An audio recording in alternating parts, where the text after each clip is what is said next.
आज Doubtnut app download करें। Doubtnut पर अपने सभी गणित, रसायन विज्ञान, भौतिक विज्ञान और जीव विज्ञान के डाउट्स का करो सफाया। बस प्रश्न की फोटो खींचो, एक ही प्रश्न को क्रॉप करो और तुरंत वीडियो सोल्यूशन पाओ। अभी डाउनलोड करें। देखिए बच्चों, सवाल में दिया गया है कि वैज्ञानिक कड़ी मेहनत से नाभिकीय संलयन रिएक्टर विकसित करने में लगे हुए हैं, जिसमें भारी हाइड्रोजन नाभिक जिसे हम ड्यूट्रॉन कहते हैं और डी से दर्शाते हैं, संलयन रिएक्टर के लिए संभावना के रूप में सोचा जा सकता है। तो जो डी अभिक्रिया होती है वो कुछ इस तरीके से होती है, जिसमें ऊर्जा उत्सर्जित होती है। संलयन रिएक्टर में के कोर में भारी हाइड्रोजन गैस है ना, साथ में ड्यूट्रॉन नाभिकों और इलेक्ट्रॉनों में पूर्णतया आयनित हो जाती है। तो इन ड्यूट्रॉन नाभिकों और इलेक्ट्रॉनों के समूह को ही हम लोग क्या कहते हैं बच्चों? प्लाज्मा कहते हैं।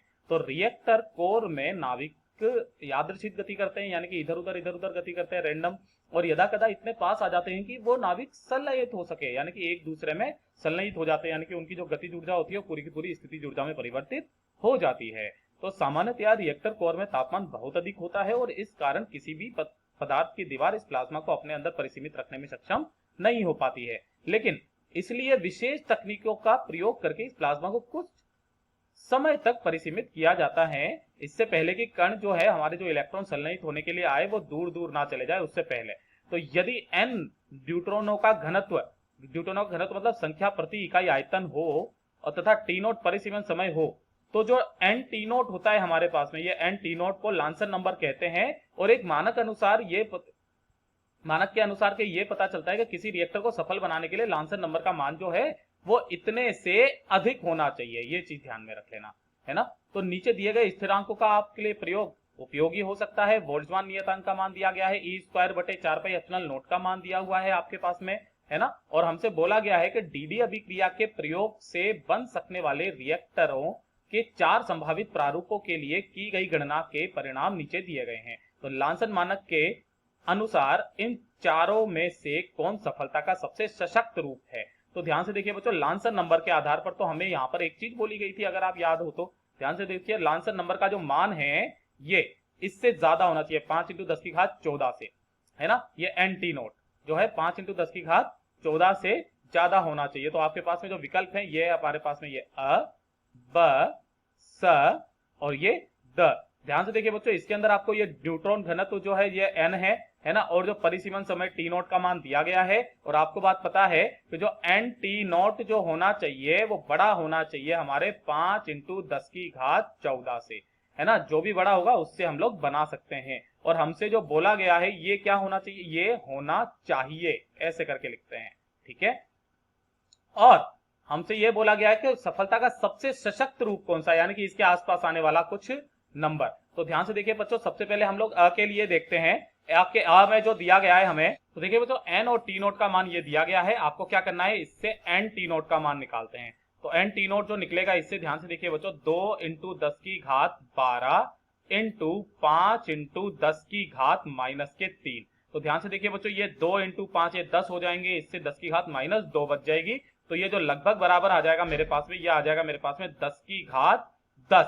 अगर मैं ध्यान से देख पा रहा हूं तो ये 5 × 10⁻14 से क्या है बच्चों? छोटा है। ये 5 × 10⁻14 से छोटा है, यानी कि ये अ तो हो ही नहीं सकता, है ना। अब ध्यान से देखिए बच्चों, जो ब है हमारा, ब के लिए करते हैं। ब में अब मैं डायरेक्टली लिख देता हूं, एन टी नोट का मान निकालते हैं। ब के लिए जो एन का मान दिया गया है बच्चों, कितना दिया गया है? ये दिया गया है 8, है ना, × 10⁻14, है ना। और इंटू टी नोट का मान दिया गया है आपके पास में 9 × 10⁻, जो दिया गया है -1, है ना। तो ध्यान से देखिए बच्चों, ये लगभग बराबर हमारे पास में कितना आ जाता है? 9 × 8 = 72, है ना।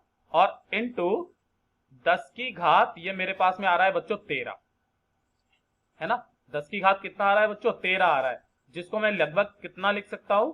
7.2 × 10⁻14 लिख सकता हूं ना।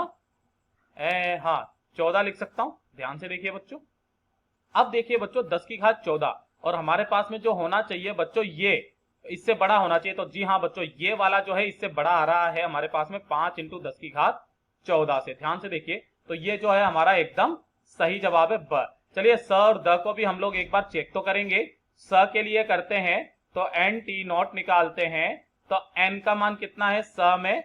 वो है -4, है ना, -4 × 10⁻23, तो ये है माइनस के 4 इंटू 10 की घात 23, है ना। और जो इंटू कर दिया मैंने बच्चों, ये कितना कर दिया, इसका 1, तो ये 1 इंटू 10 की घात -11, ये 1 इंटू 10 की घात -11, तो ये लगभग बराबर कितना आ जाएगा मेरे पास में, -4 इंटू 10 की घात कितना आ जाएगा, +12। अगर आप ध्यान से देख पा रहे हो तो ये भी छोटा है किससे, 5 इंटू 10 की घात 14 से। तो हमारा जो स है ये भी गलत है। और जो द है, द के लिए भी हम लोग गणना करेंगे। तो द के अंदर जो आपके पास में एन टी नोट का मान निकालना है, तो एन का मान कितना दिया गया है बच्चों आपके पास में, 1 इंटू 10 की घात 24, 1 इंटू 10 की घात 24 इंटू टी नोट का मान कितना दिया गया है, 4 इंटू 10 की घात -12, तो 4 इंटू 10 की घात -12। तो ध्यान से देखिए बच्चों, इसका जो मान आ जाएगा, आ जाएगा 4 इंटू 10 की घात 12। ये भी छोटा है बच्चों हमारे 5 इंटू 10 की घात 14 से। तो ये वाला भी जो हो गया हमारा, ये गलत हो गया। तो जो हमारा सही जवाब है बच्चों वो है केवल ब। कक्षा 6वीं से 12वीं से लेकर नीट, IIT, JEE वो एडवांस के लेवल तक 1 करोड़ से ज्यादा छात्रों का भरोसा। आज ही डाउनलोड करें डाउटनेट ऐप या व्हाट्सएप करें अपने सारे डाउट्स 8400 400 400 पर।